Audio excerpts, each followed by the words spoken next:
রাক্ষসীটা নিশ্চয়ই কিছু একটা বাহানা করে ফিরেছে।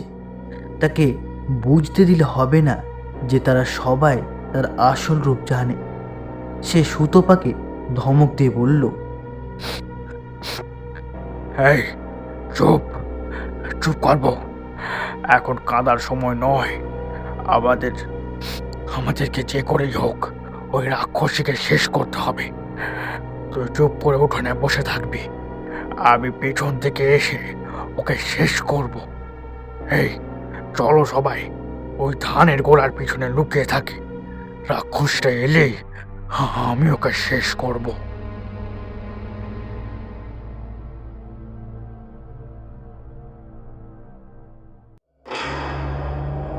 PSX 2.0-তে তোমাদের সবাইকে জানাই স্বাগত। বিভিন্ন স্বাদের গল্প শুনতে এখনই সাবস্ক্রাইব করো আমাদের ইউটিউব চ্যানেলটি, আর পাশে থাকা বেল আইকনটি প্রেস করতে ভুলো না, যাতে যখনই আমরা নতুন কোনো গল্প নিয়ে আসবো তার নোটিফিকেশন সবার আগে তুমি পাও। আজ তোমাদের জন্য অরূপ অধিকারীর গল্প সন্দেহ। আজকের গল্পের প্রধান চরিত্রে নিবারণ, সুতপা, উভয়, কোকিলা, কানাই, ধীরেন ও অন্নপূর্ণা। আজকের গল্প পাঠে অরূপ।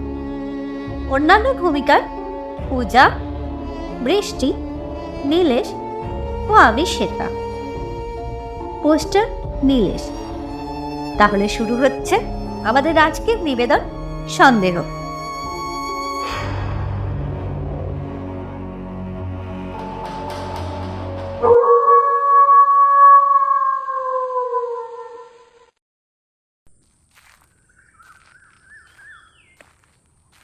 গরম দুপুরের সময় খালি পায়ে কাঁধে ঝোলা নিয়ে নিবারণ চক্রবর্তী এক পা করে এগোচ্ছেন নিজের বাড়ির দিকে। গতবারের থেকে এবছরের গরমটা আরও বেশি পড়েছে। না না, একটু ভুল বললাম। গত 2 বছরে এই সময় 1 ফোঁটা বৃষ্টি হয়েছিল, তাই একটু হলেও গরম কম ছিল। কিন্তু এই বছর বর্ষাকাল পড়ে যাওয়ার পরও 1 ফোঁটা বৃষ্টিরও দেখা নেই। নিবারণ চক্রবর্তী এখন গ্রামে ভিক্ষা করে ফিরছেন। অন্যদিনে কিছু না কিছু জোগাড় হয়ে যায়, কিন্তু আজ তিনি একদমই খালি হাতে ফিরছেন। শুধু পথে আসবার সময় তার শ্যালক তাকে কিছু আতপ চাল ও কচি ঝিঙে দিয়েছিল। কিছুক্ষণ পর নিজের বাড়িতে পৌঁছলেন নিবারণ চক্রবর্তী। নিবারণ চক্রবর্তীর স্ত্রী সুতপা দেবী তার জন্যই সেখানে অপেক্ষা করছিলেন। স্বামী এলে রান্না চড়বে। ঘরে অন্যের দানাটুকুনি নেই। উপরন্তু তাদের ছেলে এখন সম্পূর্ণ বেরোজগার। নিবারণ চক্রবর্তী সুতপা দেবীকে ডেকে বললেন,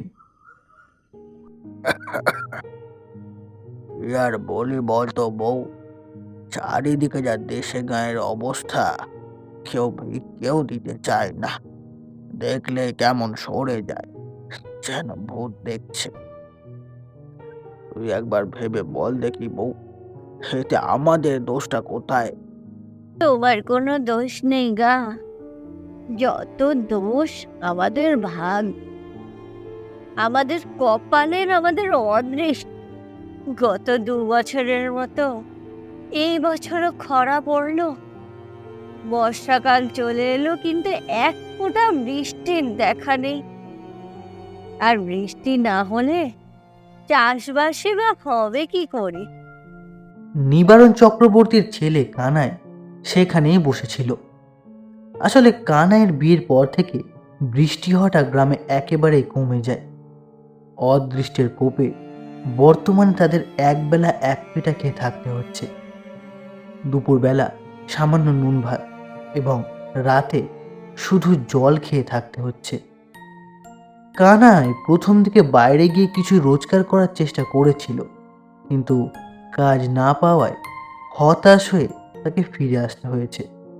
এবং কানাইয়ের বাবা নিবারণ চক্রবর্তী মশাইও কম চেষ্টা করেনি কাজ খুঁজবার, কিন্তু তার ভাগ্য এতটাই খারাপ যে কেউ পুজো করতে তার দূরের কথা, আশেপাশে গেলেও তাকে তাড়িয়ে দেয়। শেষ পর্যন্ত উপায় না দেখে তিনি ভিক্ষার পথ বেছে নিয়েছেন। কিন্তু আজ তার ঝুলি একেবারে খালি। শুধু আসবার পথে সুতোপার এক দূর সম্পর্কের ভাই তাকে কিছু আতপ চাল এবং ঝিঙে দিয়েছিল। সেইটাই এখন তার স্ত্রীর হাতে তুলে দিতে দিতে তিনি বললেন, এই নে, নিয়ে যাব। আজকেও একবেলা না খেয়ে থাকতে হবে। হে ঈশ্বর, কি কষ্ট তুমি আমাদের ভাগ্যে দিয়েছ। হা, কি দোষ করেছি আমরা কে জানে। দুঃখ পেয়নি গো। আমাদের মনে হয় ভগবান একদিন ঠিক সুখ দেখবেন। কানাই উঠানের এক কোণে একটা চৌকির উপর বসেছিল। তার পাশে দাঁড়িয়েছিল তার স্ত্রী অন্নপূর্ণা। অন্নপূর্ণা আর চোখে সামনের দিকেতেই তাকিয়েছিল। তার শাশুড়ি মা এগিয়ে এসে বললেন, বৌমা, এই নাও, এগুলা নিয়ে গিয়ে সেদ্ধ ভাতে ভাত বসিয়ে দাও। অন্নপূর্ণা চালের পুঁটলি এবং ঝিঙিটা নিয়ে রান্নাঘরের দিকে এগোলো। কিছুক্ষণ পর কানাইও গেল রান্নাঘরে। সে দেখল অন্নপূর্ণার নিচু হয়ে উনুনে ফুঁ দিচ্ছে। অন্নপূর্ণার পাশেই ধপ করে বসে পড়ল কানাই। বলল, বউ, তোর খুব কষ্ট বল? আমি তোকে সংসারে নিয়ে এসে শুধু কষ্টই দিচ্ছি। অমন কথা বলছো কেন? তোমার সুখেই আমি সুখী, তোমার দুঃখেই আমি দুঃখী। আর আমি কি কোনো রাজা রাজরার মেয়ে ছিলাম নাকি যে ঘরে আমি কোনো কাজ করলে আমার কষ্ট হবে? এই কাজটা তো আমি আগেও করতাম ঘরেতে, তাই আমার এতে কোনো কষ্ট হচ্ছে না গো। তুমি মিছে মিছে আমার জন্য কষ্ট পেও না। সামান্য এই কটি কথাতেই কানাইয়ের মুখ চোখ একেবারে গর্ভে ভরে ওঠে। চোখ থেকে ফোঁটা ফোঁটা জল পড়তে থাকে। সেই দেখে অন্নপূর্ণা এসে কানাইয়ের হাতটা ধরে বলে, ও কি বোকার মতো আমার কাঁদছো কেন? হে বাবা, মেয়েদের মতো করে কি কেউ কাঁদে নাকি? ও গো, অমন করে কেঁদো না। তুমি কাঁদলে যে আমি খুব কষ্ট পাবো গো। তুই যাই বলিস রে বউ, তোর কথা ভেবে ভেবে আমার আর ভালো লাগে না। তোকে তোর বাবার বাড়ি থেকে নিয়ে এসেছি কি শুধু দুঃখ কষ্ট দেওয়ার জন্য? হে ঈশ্বর, তুমি কি কঠিন পরীক্ষায় ফেললে আমায়। এমন কথা বলো না, এমন কথা শোনা হচ্ছে পাপ। আমি তোমার দুটি পায়ে পড়ছি, তুমি আমার কথা ভেবে আর কাঁদবে না বলো, নালে কিন্তু আমি ঘর থেকে চলে যাব বলে দিলাম। কানাই অন্নপূর্ণার হাত দুটো চেপে ধরে বলে, না রে বউ, আমি আর কষ্ট পাবো না। তুই আমার শক্তি, তুই আমার সব। আমি আর কাঁদবো না, তোকে এই কথা দিলাম।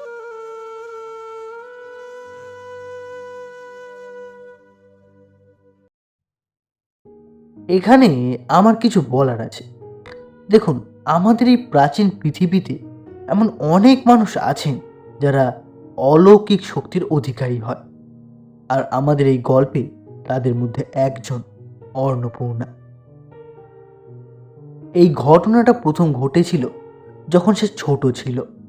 তখন একদিন রাতে সে আর তার বাবা ঘরে ঘুমিয়েছিল। হঠাৎ তার বাবা শুনতে পান যে তাদের বাড়ির সামনে একটা কুকুর খুব চিৎকার করছে। তিনি অস্ফুট স্বরে বলেছিলেন যে বাইরে কুকুরটা এত চিৎকার করছে কেন। কথাটা কানে যেতেই অন্নপূর্ণা তার বাবাকে বলেছিল যে বাইরে একটা কুকুর ছানা মরে পড়ে আছে, তাই তার মা এমন করে কাঁদছে। এই কথা শুনে ভারী অবাক লেগেছিল অন্নপূর্ণার বাবার। তিনি বাইরে গিয়ে দেখেন যে সত্যি একটা কুকুর ছানা মরে পড়ে আছে, আর সেই জন্যই কুকুরটা এত চিৎকার করছে। তিনি ঘরে এসে অন্নপূর্ণাকে জিজ্ঞেস করেন যে সে এই কথা কিভাবে জানলো। অন্নপূর্ণা উত্তর দেয় যে সে পশু পাখির ভাষা বুঝতে পারে।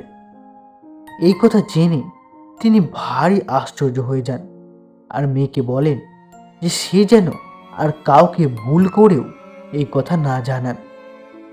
সে তখনকার মতো এই কথা মেনে নেয়। তার বছর 8 পরে অন্নপূর্ণার বিয়ে হয় কানাইয়ের সঙ্গে। কিন্তু অন্নপূর্ণা এই কথা তখন জানতো না যে এই পশু পাখিদের কথা বুঝতে পারার গুণটাই তার জীবনে কাল ডেকে আনবে। ঘটনাটা ঘটলো কদিন পরে।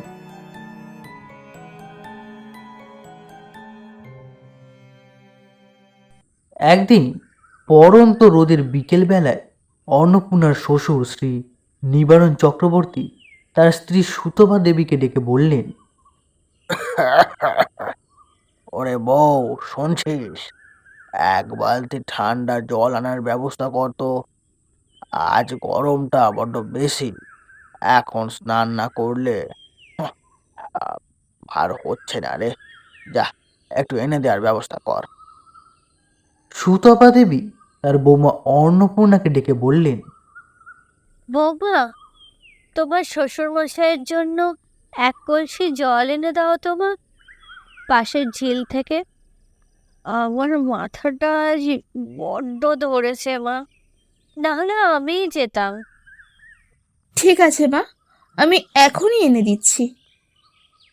অন্নপূর্ণা কলসি নিয়ে চলল পাশের ঝিলেতে। কানাই সেই সময় বাড়িতে ছিল না। অন্যদিকে বিকেলের রোদ প্রায় পড়ে এসেছে। অন্নপূর্ণা কলসি কাঁখে করে এগিয়ে চলল ঝিলের দিকে। ঝিলের ধারে পৌঁছতে পৌঁছতে সূর্য পুরোপুরি অস্ত চলে গেল এবং সেখানে পৌঁছতে পৌঁছতে অনেকটাই সন্ধে নেমে পড়ল। যেই সময়ের কথা বলছি তখন গ্রাম পাড়া গাঁয়েতে সন্ধ্যের পরেতেই শেয়ালের দেখা পাওয়া যেত। সেখানে পৌঁছে অন্নপূর্ণা দেখল ঘাটের ঠিক পাশেতেই একটা প্রাপ্তবয়স্ক শেয়াল দাঁড়িয়ে আছে। প্রথমটা সে একটু ঘাবড়েই গেল, কিন্তু তারপর সে লক্ষ্য করে দেখল যে শেয়ালটা জলের দিকেই চেয়ে রয়েছে। আসলে শেয়াল তো খুব ভীত প্রাণী হয়, তাই সে যখন একা থাকে সে কখনোই মানুষকে আক্রমণ করার কথা ভাবেও না। তাই ভয়ের কারণ নেই ভেবেই অন্নপূর্ণা জল তুলতে এগিয়ে গেল। কলসিটাকে জলে ডোবানো মাত্রই তার কানে ভেসে এলো শেয়ালটার কিছু কথা। আগেই বলেছি যে অন্নপূর্ণা পশু পাখিদের কথা বুঝতে পারে ও শুনতে পায়। সে শুনল শেয়ালটা বলছে, যদি এই বউটা ওই মরাটাকে একটু এগিয়ে দিত, তাহলে আমি অনেকদিন না খেয়ে থাকা এই শরীরটাকে বাঁচাতে পারতাম। আর ও মরাটার হাতের আংটিটা পেলে এই বউটারও সংসারে কিছু কাজে লাগতো। কথাটা কানে যাওয়া মাত্রই সে চমকে তাকালো সামনের দিকে। দেখল ভেলাতে একটি বয়স্ক লোকের মরা আড়ষ্ট হয়ে পড়ে আছে। তার হাতে একটি চকচকে আংটি। দূর থেকে দেখলে সেটি সোনা বলেই মনে হয়। তখন অন্নপূর্ণা ভাবল যে অনেক দিন ধরে আধপেটা খেয়ে থাকা তার পুরো পরিবারটা যদি একটা সোনার আংটি পায় তাহলে অনেক দিন তাদের চলে যাবে এবং এই বুড়ো শেয়ালটাও তার প্রাণ ধারণ করার জন্য অনেকটা মাংস পাবে। এই কথা ভেবে সে নিজের মনস্থির করল। তারপর কলসিটাকে ঘাটের কোণায় শুইয়ে রেখে এগিয়ে গেল একটা মোটা লাঠির দিকে। আসার পথেই সেই মস্ত লাঠিটা পাশের ঝোপটায় পড়েছিল লক্ষ্য করেছিল। সেই লাঠিটাকে কোনো মতে ভেলার একটা কোণে আটকে সে টেনে টেনে মরাটাকে ঘাটের ধারে নিয়ে আনার চেষ্টা করল। এই দেখে শেয়ালটাও মনে মনে মেয়েটিকে আশীর্বাদ করতে লাগলো যে মেয়েটির যেন মঙ্গল হয়। সেই কথাটাও অন্নপূর্ণার কানে গেল। কিছুক্ষণ পরিশ্রম করার পর সে মরাটাকে ঘাটের কোণায় নিয়ে আসতে সফল হলো। মরাটিকে দেখে শিয়ালটা আনন্দে আপ্লুত হয়ে দৌড়ে গিয়ে কামড় বসালো তার পায়ের ঊর্ধ্বাঙ্গে। সে দেখে অন্নপূর্ণা মনে মনে একটু হাসল। তারপর সেও এগিয়ে গেল মরাটার হাতের দিকে।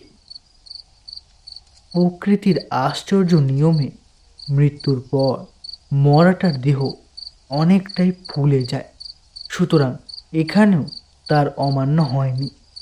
মরাটি মরে অনেকটাই ফুলেছিল। যখন অন্নপূর্ণা তার ডান হাত থেকে তার আংটিটা বের করতে গেল, দেখল সেটি এমনভাবে আটকে আছে যে আঙুল কেটে ছাড়া সেটা বের করা প্রায় অসম্ভব। তবুও সে অনেকক্ষণ হাত দিয়ে টানার চেষ্টা করলো, কিন্তু অনেক চেষ্টার পরেও যখন সে বিফল হলো, তখন সে দাঁত দিয়ে একটু চামড়া কাটার সিদ্ধান্ত নিল। আর ঠিক সেই সময় সেইখান থেকেই যাচ্ছিল উভয়চরণ আর তার স্ত্রী কোকিলা। প্রথমে কোকিলার চোখ পড়ে গেল দূরে একটি মেয়ে ভেলার সামনে ঝুঁকে পড়ে কি যেন করছে।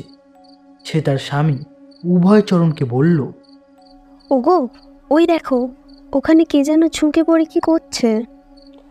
হ্যাঁ রে বউ, তাই তো দেখছি। আরে ও কি, পাশে একটা শিয়াল একটা মানুষের পা ছেড়ে ছেড়ে খাচ্ছে মনে হচ্ছে।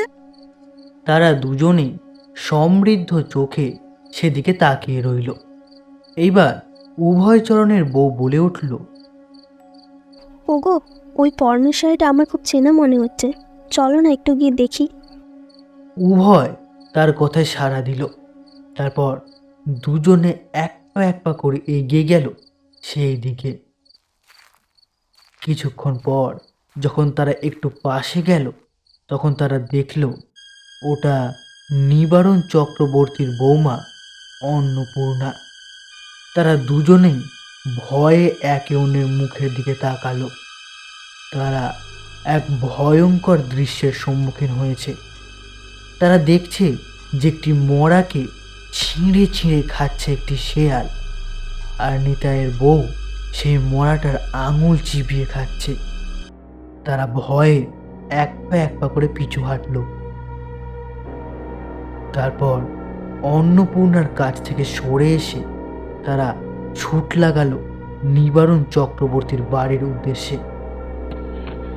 যাওয়ার পথে দুই স্বামী স্ত্রীর মধ্যে আলোচনা হলো, ওগো, এ তো মানুষ রূপী ডাইনি গো। হ্যাঁ রে বউ, তাই তো দেখছি। চল চল, তাড়াতাড়ি গিয়ে নিতাই আর নিবারণ কাকাকে সাবধান করি। অন্যদিকে কিন্তু অন্নপূর্ণা এইসব ঘটনার কিছুই জানতো না। সে তখনও আংটিটা বের করার চেষ্টাতে রয়েছে।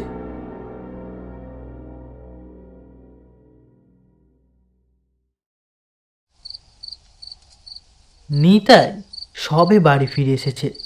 সে বাড়ি ফিরে এসেই প্রথমে মাকে জিজ্ঞাসা করলো, মা, তোমাদের বৌমা কোথায়? বাবা, বৌমাকে একটু জল আনতে পাঠিয়েছি, কিন্তু অনেকক্ষণ হয়ে গেছে সে গেছে, এখনো আসছে না কেন বলো তো? ঠিক আছে, দাঁড়াও, আমি দেখছি। নিতাই সবে তার বাড়ির উঠোন পেরিয়ে তাদের বেড়ার কাছে এসে পৌঁছেছে। আর ঠিক সেই সময় সে দূরে দেখতে পেল দুটো ছায়ামূর্তি দৌড়ে দৌড়ে এদিকেই আসছে। মূর্তি দুটো আরও কাছে আসতে সে বুঝতে পারল ওই দুটি মূর্তি উভয়চরণ আর তার স্ত্রী কোকিলার।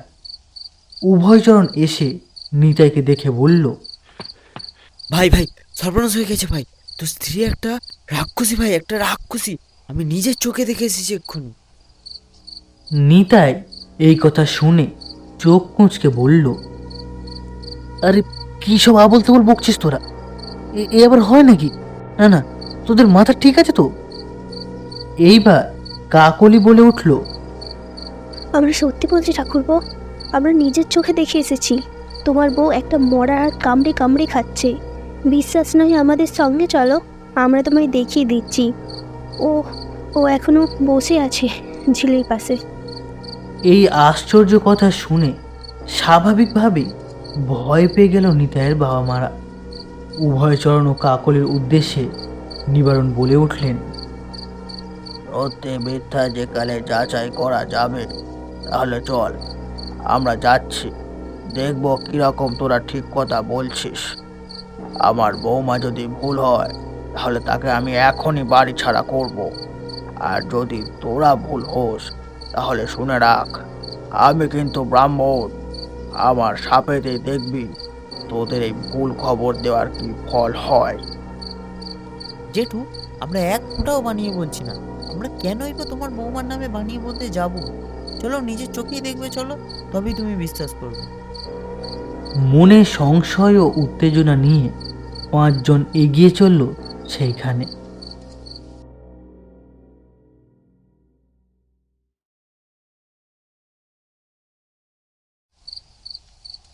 অন্যদিকে অন্নপূর্ণা এসবের কিছুই জানে না। সে আংটিটাকে প্রায় বের করে ফেলেছে। কিছুক্ষণ পরেই সেখানে পৌঁছে গেল 5 মূর্তি: উভয়চরণ, কাকলি, সুতপা দেবী, নিবারণ চক্রবর্তী এবং নিতাই। ততক্ষণে শেয়ালটাও অনেকটাই মানুষটাকে শেষ করে এনেছে। বিস্ময় চোখে তারা 3 জন দেখতে পেল যে অন্নপূর্ণা ঝুঁকে পড়ে আছে একটি মরার ওপর, আর সেই মরা মানুষের একটি হাত তার মুখে। এই দৃশ্য দেখে ভয় পেয়ে গেল তারা 3 জনই। কাকলি বলে উঠল, দেখলেন তো জ্যাঠামশাই, আমরা ঠিক বলেছি কি না? এই প্রশ্নের উত্তর দেওয়ার মতো ওই 3 জনের মধ্যেই কারোর ক্ষমতা ছিল না। তারা ভাবছে, এতদিন ধরে কি তারা একটা রাক্ষসীর সঙ্গে ঘর করে এসেছে? নিতাইয়ের চোখ থেকে তখন অশ্রুধারা অব্যাহত। এত মমতা, এত মায়া ওই মেয়েটার মুখে চোখে, সে কি কখনো রাক্ষসী হতে পারে? তার এখনো এই কথা বিশ্বাস হচ্ছে না। এইবার হঠাৎ নিবারণ চক্রবর্তী এবং সুতপা দেবী কানাইয়ের হাত ধরে তাকে টেনে নিয়ে চলল বাড়ির দিকে। তাদের ভয়, যদি রাক্ষসীটা তাদের দেখে ফেলে থাকে, তাহলে কিন্তু তাদের উপরেও চড়াও হতে পারে। তার আগেই কোনো এক অছিলায় ওকে ঘর থেকে বের করে ফেলতে হবে। তারা দ্রুত পায়ে নিতাইকে নিয়ে বাড়ি ফিরে এলো, আর কাকলি আর উভয়চরণকে তাদের বাড়ি পাঠিয়ে দিল। যাবার সময় উভয়চরণ নিবারণ চক্রবর্তীকে বলে গেল, জ্যাঠামশাই, এই খবর কিন্তু ছড়াতে খুব বেশি সময় লাগবে না গ্রামে। তাই বলছি, যত তাড়াতাড়ি তুমি ওকে ঘর থেকে বের করতে পারবে, ততই তোমার লাভ। এই কথা বলে উভয়চরণ আর তার স্ত্রী কোকিলা সেখান থেকে চলে গেল। নিবারণ চক্রবর্তী ঠান্ডা মাথার লোক, খুব শীঘ্রই তার মাথা গরম হয় না। তিনি ছেলেকে বললেন, শোন খোকা, ও কিন্তু রাক্ষসী। ওকে রাখলে আমাদের কোনো না কোনো একদিন ও খাবে।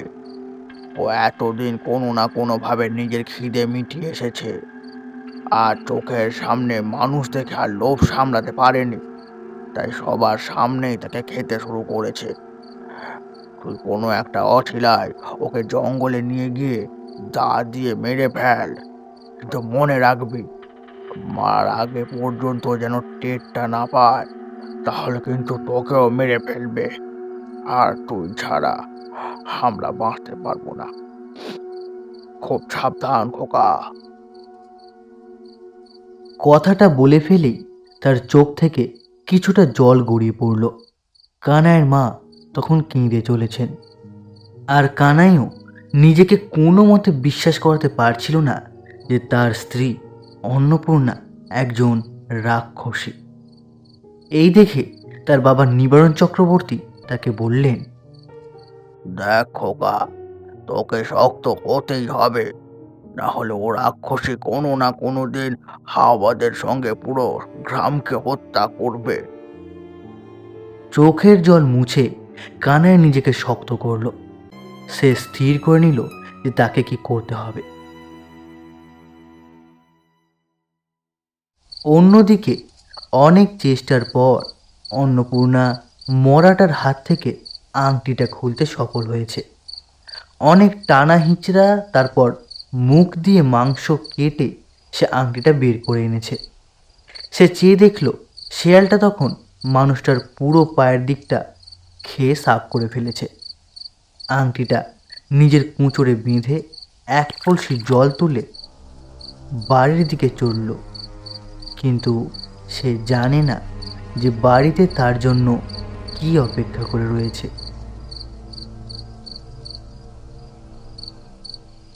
বাড়িতে ফিরে অন্নপূর্ণা দেখল মায়ের চোখে জল, বাবার চোখেও জল, এবং তার স্বামী কানাই তখনও কেঁদে চলেছে। সে অবাক হয়ে জিজ্ঞাসা করল, কি হয়েছে তোমার? সব কাঁদছো কেন? সুতপা দেবী এগিয়ে এসে বললেন, বৌমা, তোমার গ্রাম থেকে একজন লোক এসে খবর দিয়ে গেল যে তোমার বাবা আর নেই। এই কথা শুনে হাত থেকে কলসি পড়ে গেল অন্নপূর্ণার। সে দু কান চেপে আঁচড়ে কাঁদতে শুরু করলো। কানাই তার এই কাঁদতো মূর্তি দেখে আরো ব্যাকুল হয়ে পড়ল। সে দৌড়ে গিয়ে জড়িয়ে ধরল অন্নপূর্ণাকে, তারপর বলল, চিন্তা করিস নে বউ, আমি তোকে এখনই নিয়ে যাব। চল, শাড়িটাকে বদলে নে, তারপরে আমরা বেরোবো। কাঁদতে কাঁদতে নিজের ঘরে ঢুকে গেল অন্নপূর্ণা।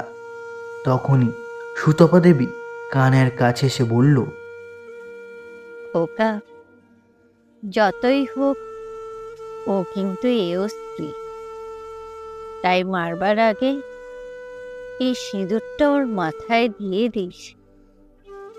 কানাই তার হাতে সেই সিঁদুরের কৌটোটা নিয়ে স্তব্ধ হয়ে দাঁড়িয়ে রইল। কিছুক্ষণ পর ঘর থেকে বেরিয়ে এলো অন্নপূর্ণা। তারপর তারা দুজনে রওনা হলো কুসুমপুরের উদ্দেশ্যে। গ্রামে এতক্ষণে সব লোকই জেনে গেছে যে কানাইয়ের স্ত্রী আসলে রাক্ষসী। তাই তারা যখন ঘর থেকে বেরিয়ে যাচ্ছিল, গ্রামের এমন কোনো লোক ছিল না যারা তাদের দিকে দেখেনি। আসলে গ্রামে গঞ্জে তখনকার গুজব খুব তাড়াতাড়ি রটত, তাই গ্রামের পথ দিয়ে অন্নপূর্ণাকে নিয়ে গেল না কানাই। সে তাকে পাশের জঙ্গলে নিয়ে গিয়ে ঢুকলো। ঢোকার সময় অন্নপূর্ণা কানাইকে জিজ্ঞাসা করলো, আচ্ছা, তুমি তুমি এদিকে কেন আমায় নিয়ে যাচ্ছ? আসলে বউ, এদিক থেকে গেলে তাড়াতাড়ি হবে, তাই এদিক থেকে নিয়ে যাচ্ছি। তোর চিন্তা করতে হবে না, কোনো ভয় নেই, চল যাওয়া যাক। এরপর অন্নপূর্ণা আর কিছু জিজ্ঞাসা করলো না। তারা দুজনে জঙ্গলের আরো ভিতরে এগোতে লাগলো। হঠাৎ কিছুক্ষণ যাওয়ার পর সাদা ধুতি পরা একজন লোককে তাদের লক্ষ্য পড়ল। লোকটা তাদের কিছুটা আগে হেঁটে হেঁটে যাচ্ছিল। লোকটি হঠাৎ পায়ের শব্দ পেয়ে পিছনে ফিরে তাকালো। লোকটি ফিরে তাকাতেই তাকে চিনতে পারল অন্নপূর্ণা, তাদেরই গ্রামের ধীরেন কাকা। তাকে দেখেই অন্নপূর্ণা এগিয়ে গেল তার দিকে।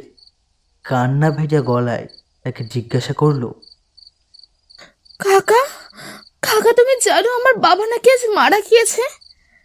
ধীরেন অবাক হয়ে কিছুক্ষণ চেয়ে রইল অন্নপূর্ণার দিকে, তারপর বলল, ওই না তো মা, আমি এই তো কিছুক্ষণ আগে তোর বাবাকে দেখে এলাম, সুস্থ হয়ে দাবায় বসে আছে। তা হ্যাঁ রে, তোকে এমন খবর কে দিল? অন্নপূর্ণা এবার পিছনে ফিরে কানাইয়ের দিকে তাকালো। কানাই একটু ফাঁপড়ে পড়ল, কারণ কুসুমপুরের দূরত্ব তাদের গ্রাম থেকে মাত্র 20 মিনিটের। আর এই 20 মিনিটের মধ্যে যদি কেউ মারাও যায়, তাহলে সেখান থেকে খবর আসতে দেরি হবে না। কানাই কাঁপা স্বরে বলল, না মানে, আমি সেই লোকটার নাম জানি না, কিন্তু তাকে আমি অনেকবার দেখেছি গ্রামেতে, তাই আর কি বিশ্বাস করলাম। কিন্তু এখন আপনি বলছেন যে তিনি বেঁচে আছেন, তাহলে আমরা যাব না মিছিমিছি রাতের বেলা। কেন আর রাতের বেলা গিয়ে কষ্ট দেব? এই কথা শুনে যেন অন্নপূর্ণা স্বস্তির নিঃশ্বাস ফেলল।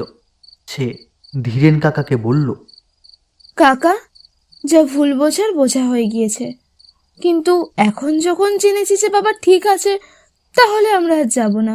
তুমি বাবাকে গিয়ে আমাদের কুশল বার্তা জানিও, কেমন? ধীরেন মাথা নাড়িয়ে অন্নপূর্ণাকে আশীর্বাদ করে সেখান থেকে চলে গেল। অন্নপূর্ণা এবার পিছনে ফিরে স্বামীকে বলল, কি গো, আর তো কোনো বিপদই নেই, চলো এবার বাড়ি ফিরে যাওয়া যাক। মা বাবা কতই না চিন্তা করছেন। হ্যাঁ রে বউ, চল বাড়ি যাই।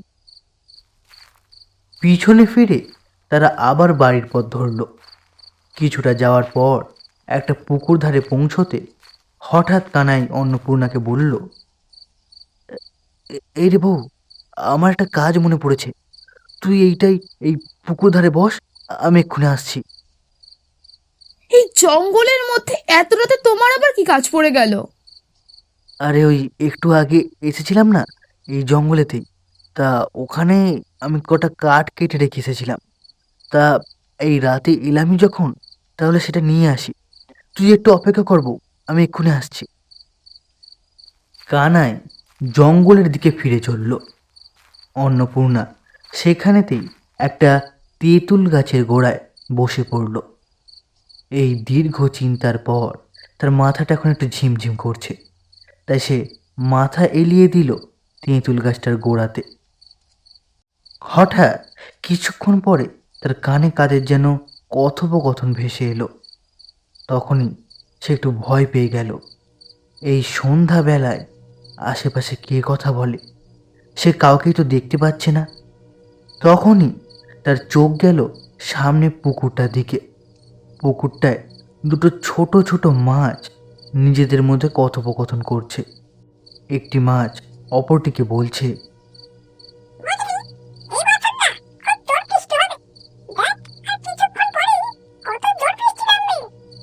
অপর মাছটি বলল,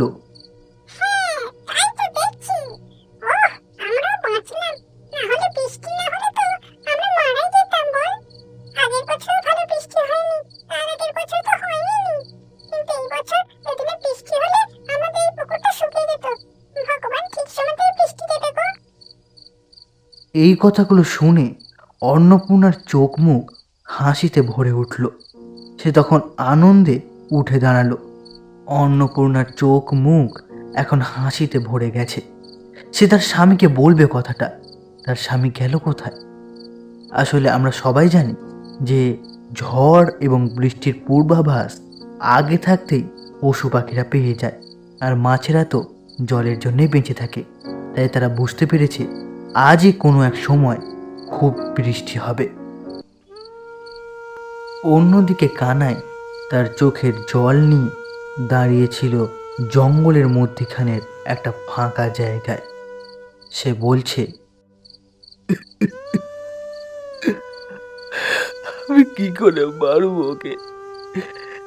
ঈশ্বর, তুমি আমায় এই কোন বিপদে ফেললে? আমি ওকে কি করে মারবো?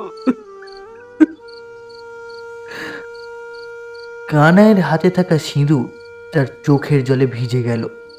সে চোখ মুছে মনস্থির করে দাটা হাতে নিয়ে এগিয়ে গেল পুকুর পাড়ের দিকে। অন্নপূর্ণা তখন খুশিতে চিৎকার করে বলে উঠছে, স্বামী, তুমি কোথায়? তাড়াতাড়ি এসো। এর থেকে খুশির খবর তুমি হয়তো আর পাওনি কখনো আগে। কানাই সেই সময় দাঁড়িয়েছিল সেই তেঁতুল গাছটারই পিছনে, হাতে তার দা। অন্নপূর্ণা আনন্দের সুরেই বলে চলল, আর কিছুক্ষণ পরে বৃষ্টি হবে, আমাদের আর অনেক কষ্ট হবে না গো। চাষের জমি আবার শাক সবজি ধানে ভরে উঠবে। এই সব কথাগুলো দূর থেকে দাঁড়িয়ে শুনছিল কানাই। সে বুঝতে পারছিল না এসব কি বলে চলেছে অন্নপূর্ণা। এইবার সে হাতের দা ফেলে রেখে সামনে এগিয়ে এলো অন্নপূর্ণার, বলল, এসব তুই কি বলছিস বউ? হ্যাঁ, কখন বৃষ্টি হবে? আর তুই তা জানলি বা কি করে? এইবার অন্নপূর্ণা অনেক দিন ধরে না বলা কথাটা কানাইকে বলল, জানো, তোমাকে আমি আজ অব্দি একটা কথা এখনো বলিনি। আসলে আমি পশু পাখিদের কথা বুঝতে পারি ও শুনতে পাই। আমার বাবাই বারণ করেছিল তোমাদের কাউকে না বলতে। তার ধারণা ছিল তোমরা হয়তো আমার কথা বিশ্বাসই করবে না। আর হ্যাঁ, বলতে বলতে সে আঁচলের গাঁট খুলে একটা আংটি বের করে আনলো। পশু পাখির কথা বলতে মনে পড়ে গেল, তখন বাবার ওই দুর্ঘটনাটা শোনার পর তোমাদের আর বলা হয়নি। আজ আমি যখন জল তুলতে গিয়েছিলাম তখন ওখানে একটা বুড়ো শিয়াল ছিল। সে শুনলাম মনে মনে বলছে যে দূরে একটা মরা ভেলায় ভেসে উঠেছে, আর সেই মরার হাতে নাকি একটা সোনার আংটিও ছিল। যদি সেই মরাটাকে সে পেত তাহলে সে কিছু পেত। আমিও ওই আংটিটা পেতাম, আর তখন আমি দূর থেকে ওই মোটা লাঠি দিয়ে ওই মরাটাকে সরিয়ে আনি, আর ওর হাত থেকে আমি আংটিটা বের করে আনি। এই আংটিটা বিক্রি করলে আমাদের কতদিন ভালোভাবে চলে যাবে বলো তো? কিছুক্ষণ সবিস্ময়ে কানাই তাকিয়ে রইল অন্নপূর্ণার মুখের দিকে। তারপর বলল, তুই ওই আংটিটা বের করলি কি করে? মরে যাওয়ার পর তো মরাটা বেশ ফুলে গিয়েছিল, তাই প্রথমটায় বেরই হতে চায়নি। তাই দাঁত দিয়ে ওর চামড়া কিছুটা কেটে আমি বের করে নিয়েছি। আমি কি কিছু ভুল করেছি গো? কানাইয়ের কাছে এইবার সব পরিষ্কার হয়ে গেল। সে বুঝতে পারল যে তার স্ত্রী অন্নপূর্ণা রাক্ষসী নয়। তার চোখ থেকে অঝোর ধারায় জল বেরিয়ে পড়ল। সে আকাশের দিকে তাকিয়ে চিৎকার করে বলল, হে ঈশ্বর, আজ তুমি প্রমাণ করে দিলে যে তুমি আছো। বলে সে জড়িয়ে ধরল অন্নপূর্ণাকে।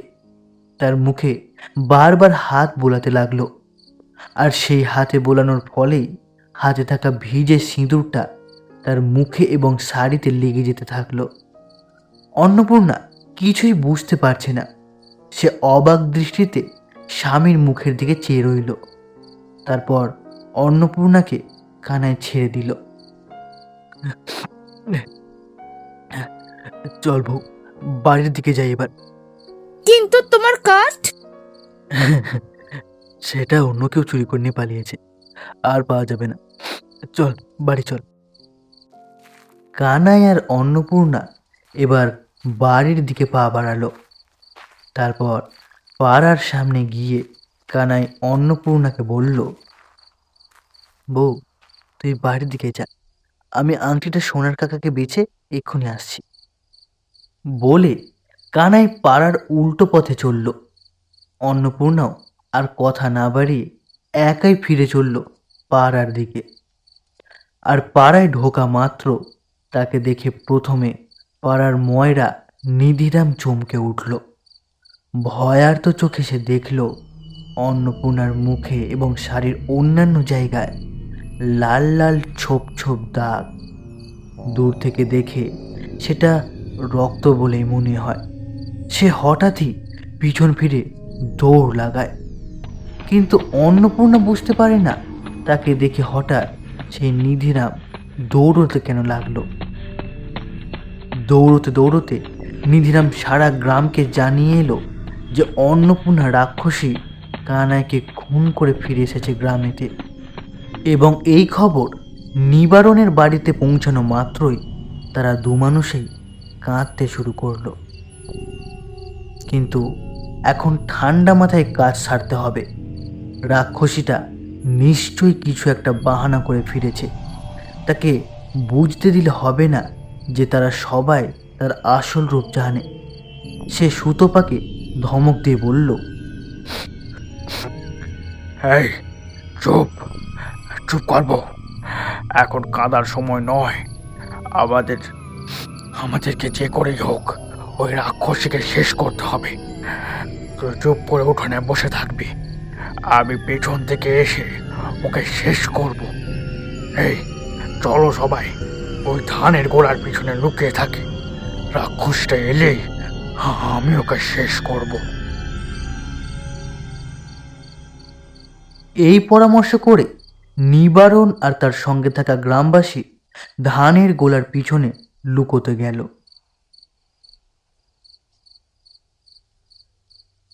আকাশ এখন কালো মেঘে ঢেকে গেছে। অন্নপূর্ণা একাই হেঁটে চলেছে। সে লক্ষ্য করছে যে চারিদিকে একটাও মানুষ নেই। সে হাঁটতে হাঁটতে তার শ্বশুর বাড়ি পৌঁছলো।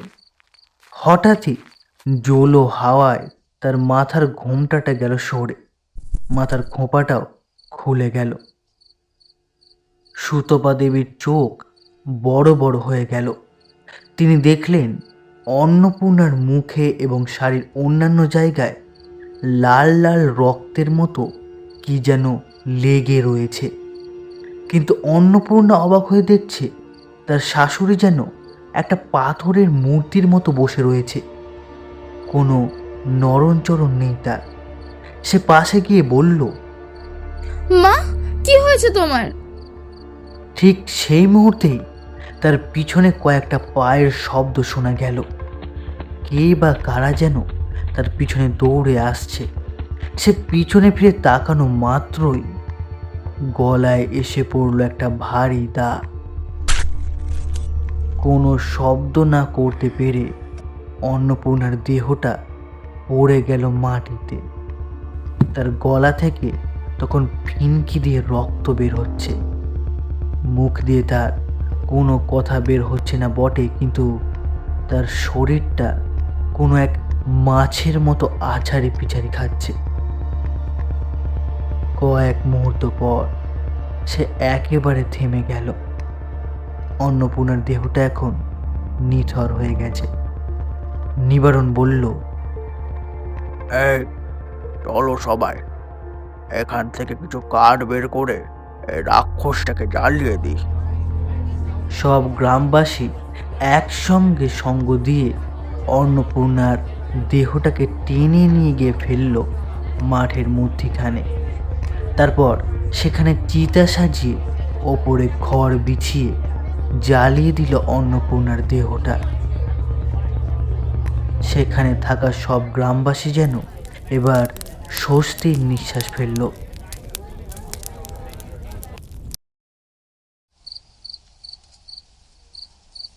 অন্যদিকে সোনারকে সেই আংটিটা বিক্রি করে 80 টাকা নিয়ে বাড়ি ফিরছিল কানাই। অন্নপূর্ণা এই আংটিটা পেল বলে তাদের 1 মাস ভালোভাবে চলে যাবে। কিন্তু বাড়ির কাছাকাছি আসতেই সে দূর থেকে দেখতে পেল তাদের বাড়ির পাশের মাঠটাতে বেশ বড় সড়ো ধরনের একটা ভিড়। আর সেই ভিড়টার সামনে একটা চিতা জ্বলছে। হঠাৎই একটা ভয়ানক আশঙ্কায় তার বুকটা ধক করে উঠল। সে তাড়াতাড়ি দৌড়ে গেল সেইখানে। সে চারিদিকে অন্নপূর্ণাকে খুঁজতে খুঁজতে ভিড় ঠেলে সামনের দিকে ঢুকলো। সে দেখল ভিড়ের একদম সামনেই দাঁড়িয়ে রয়েছে তার বাবা মা। সে মাকে উদ্দেশ্য করে জিজ্ঞেস করল, মা, তোমাদের বৌমা কি এখনো আসেনি? অবাক হয়ে সবাই তার দিকে তাকিয়ে রইল। তারপর নিবারণ বলল, এ কি, আমি তো তোকে রাক্ষসটাকে মারতেই পাঠিয়েছিলাম। ও বৌমা নয়, রাক্ষসী রাক্ষসী। তাই আমরা সবাই মিলে ওই রাক্ষসটাকে জ্বালিয়ে দিয়েছি। আর আমরা তো ভেবেছিলাম ওই রাক্ষসটা তোকে মেরে খেয়েছে। ওর মুখে যে রক্ত লেগেছিল খোকা। কানাই কিছুক্ষণের জন্য বাকশূন্য হয়ে গেল। বুঝতে পারল না এবার সে কি করবে, সে কি বলবে। না না না না না না না না বাবা, না, ও রাক্ষসী ছিল না বাবা, ও রাক্ষসী ছিল না। ও আমাদের জন্য ওই মোড়াটা রাত থেকে একটা আংটি বের করছিল বাবা, শুধু আমাদের পরিবারের জন্য বাবা। এই দেখো, আমি ওই আংটিটা বিক্রি করে এই 80 টাকা পেয়েছি বাবা। আর ওর পাশের শেয়ালটার জন্য মোড়াটাকে ওখানে সরিয়ে এনেছিল। আর আমরা ভাবলাম যে ও রাক্ষসী।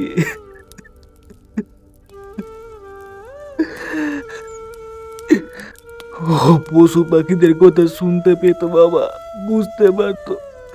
কিন্তু আমরা কি ওর কথা বিশ্বাস করবো না বলে ও আমাদের কোনোদিন বলেনি বাবা। আর তোমরা কি করলে? কাঁদতে কাঁদতে সে কেমন একটা ঘোলাটে চোখে তাকিয়ে রইল সেই জ্বলন্ত চিতাটার দিকে। তারপর বলল, না, যেখানে আমার অন্নপূর্ণা নেই সেখানে আমিও থাকবো না।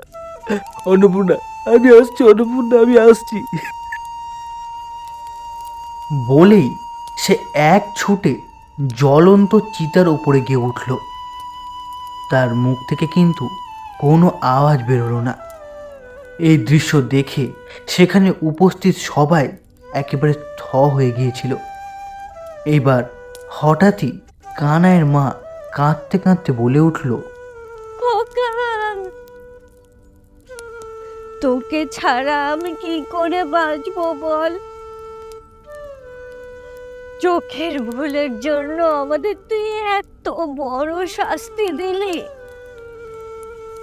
না, আমিও থাকবো না। আমি আসছি খোকা, আমি আসছি। এই বলে এবার সুতপা দেবীও ঝাঁপ দিলেন গিয়ে জ্বলন্ত চিতায়। এক্ষুনি ঘটে যাওয়া কানাইয়ের সেই অবিশ্বাস্য দৃশ্যটা দেখে গ্রামের সবাই থই হয়েছিল। তাই তারা এই দৃশ্য দেখার জন্য প্রস্তুত তো ছিলই না, এবং সুতপা দেবীকে আটকানোর জন্য কেউ একবার নোয়ারাতেও পারল না। তারপর হঠাৎই নিবারণ চক্রবর্তী বলে উঠলেন, আমার ভুল, আমার সন্দেহর জন্যই আমার বৌমা, আমার ছেলে, আমার বউ সবাই আমাকে ছেড়ে চলে গেল। আর আমি এই নিজের হাতে খুন করলাম বৌমাকে। না না না না না, আমি ব্রাহ্মণ হয়ে আমার ভুলের জন্য বৌমাকে খুন করেছি। এই ভুলের কোনো প্রায়শ্চিত্ত নেই। এর ভুলের একটাই প্রায়শ্চিত্ত, সেটা মৃত্যু। আমি আসছি তোমাদের সঙ্গে।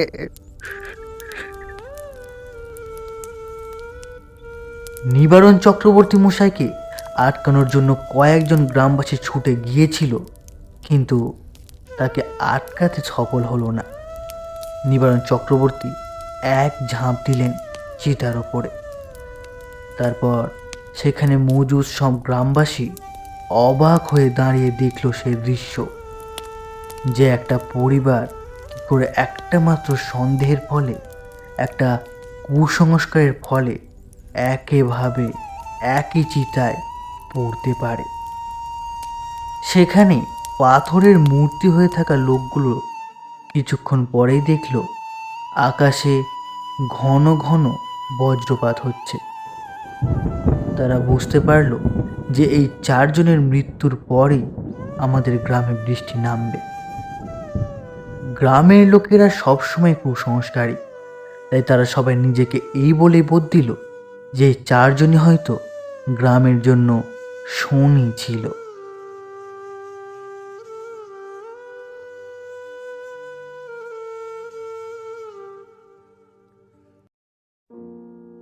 শুনছিলে সন্দেহ। আজকের গল্পে বিভিন্ন চরিত্রে অভিনয় করেছে অন্নপূর্ণা, পূজা, কোকিলা, বৃষ্টি, উভয় নীল। সুতপা ও গল্পের সূত্রধার আমি শ্বেতা। রচনা, গল্প পাঠে কানাই, ধীরেন ও পরিচালনায় অরূপ। এবার তোমাদের পালা।